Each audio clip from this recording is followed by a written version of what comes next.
Halo, perkenalkan saya Fitria Meliani dan hari ini saya akan melakukan journal review dan jurnal yang saya pilih adalah Learning Analytics Using Deep Learning Techniques for Efficiently Managing Educational Institute dan ini merupakan bagian dari ujian akhir semester pada mata kuliah NLP.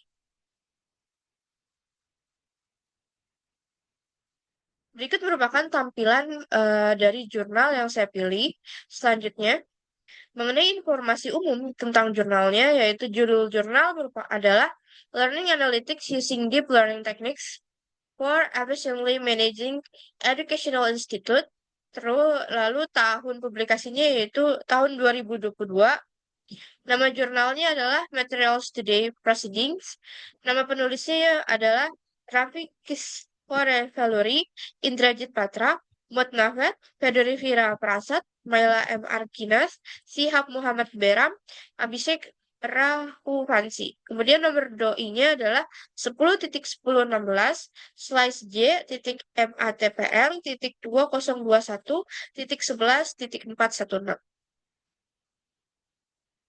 Nah, sebelum kita masuk mengenai tentang review jurnalnya, saya akan menjelaskan sedikit tentang manfaat jurnal review. Jurnal review yang pertama memiliki manfaat yaitu membantu peneliti dan pelajar memahami perkembangan terbaru dalam suatu bidang studi. Kedua, membantu pembaca menemukan sumber-sumber yang relevan dan terpercaya untuk penelitian lebih lanjut. Yang ketiga, membantu dalam merumuskan hipotesis baru dan menentukan arah penelitian. Yang keempat, jurnal review memberikan ringkasan dan analisis dari berbagai penelitian sehingga menghemat waktu pembaca. Selanjutnya, membantu peneliti untuk berpikir kritis tentang metodologi, temuan, dan kesimpulan dari penelitian yang ada. Selanjutnya, peneliti dapat memastikan bahwa pekerjaan mereka mutakhir dan relevan dengan perkembangan terkini di bidang mereka.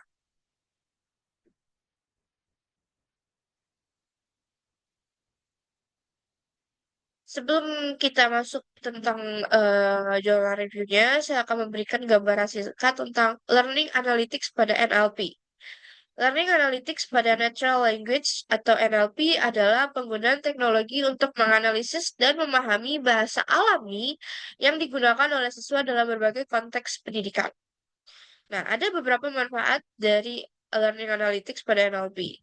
Yang pertama adalah membantu dalam menganalisis kinerja siswa, membantu dalam pengenalan kebutuhan siswa, membantu dalam pengukuran keterlibatan, membantu dalam prediksi kehilangan siswa, membantu dalam pengembangan konten pembelajaran, membantu dalam umpan balik otomatis. Lalu, Learning Analytics menggunakan NLP dapat meningkatkan efektivitas dan efisiensi dalam proses pembelajaran, serta memberikan pengalaman yang lebih personal dan mendukung bagi siswa.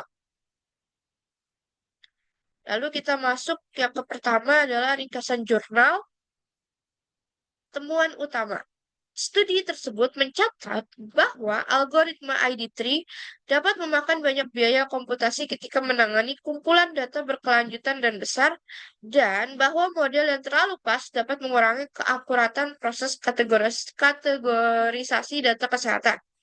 Studi ini menunjukkan bahwa penelitian masa depan dapat difokuskan pada eksplorasi penerapan data mining dan teknik deep learning di bidang pendidikan lainnya, seperti pengembangan kurikulum dan pembuatan kebijakan pendidikan.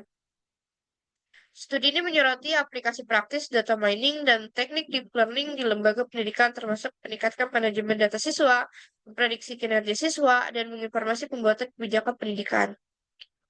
Kerangka kerja yang diusulkan dapat digunakan untuk memperkirakan perilaku, sikap, dan kinerja siswa, sehingga memungkinkan administrasi pendidikan tinggi melakukan upaya proaktif untuk meningkatkan tingkat prestasi.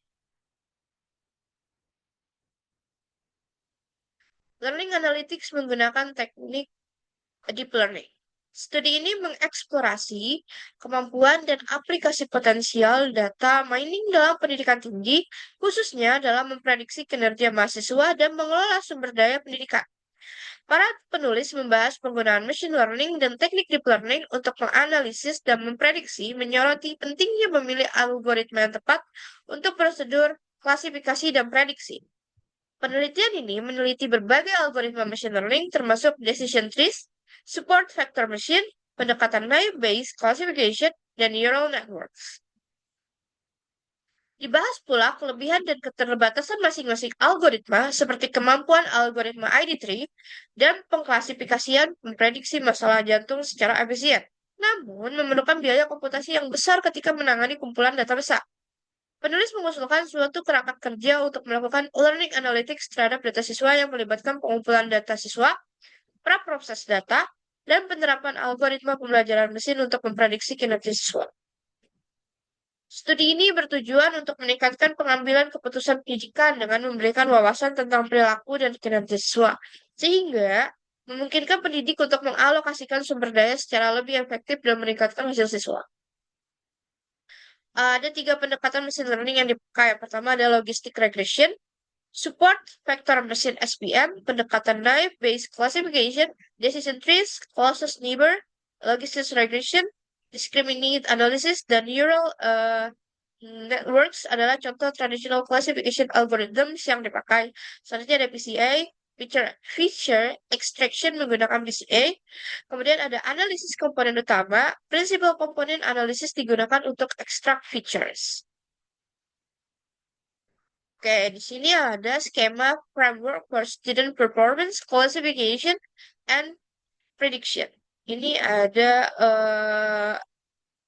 map arah arah dari analisis. Selanjutnya, memprediksi keberhasilan siswa. Pendekatan ini menggunakan kumpulan data yang telah diproses sebelumnya untuk memprediksi keberhasilan masa depan siswa. Data disiapkan dengan menyamakan histogram dan menghilangkan noise menggunakan white denoising. Kemudian fitur diekstraksi menggunakan prinsipal component analysis.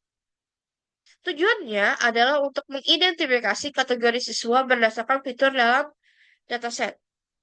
Algoritma machine learning seperti naive-Bayes, support vector machine, dan artificial neural network digunakan untuk klasifikasi. Dataset universitas dari UC Machinery digunakan untuk studi eksperimental yang terdiri dari 285 contoh dengan 17 atribut. Hasil penelitian menunjukkan bahwa metode artificial neural network memiliki akurasi yang lebih baik dalam klasifikasian data siswa. Tujuan penelitian ini adalah untuk mengidentifikasi faktor-faktor yang mempengaruhi pemilihan jurusan oleh mahasiswa dan untuk memperkirakan perilaku sikap dan kinerja mahasiswa. Di sini ada hasilnya dari student performance classification dan prediction. Selanjutnya, kelebihan dan kekurangan jurnalnya. Untuk kelebihan, studi ini menyoroti aplikasi praktis data mining dan teknik deep learning di lembaga pendidikan, termasuk meningkatkan manajemen data siswa, memprediksi kinerja siswa, dan menginformasikan pembuatan kebijakan pendidikan.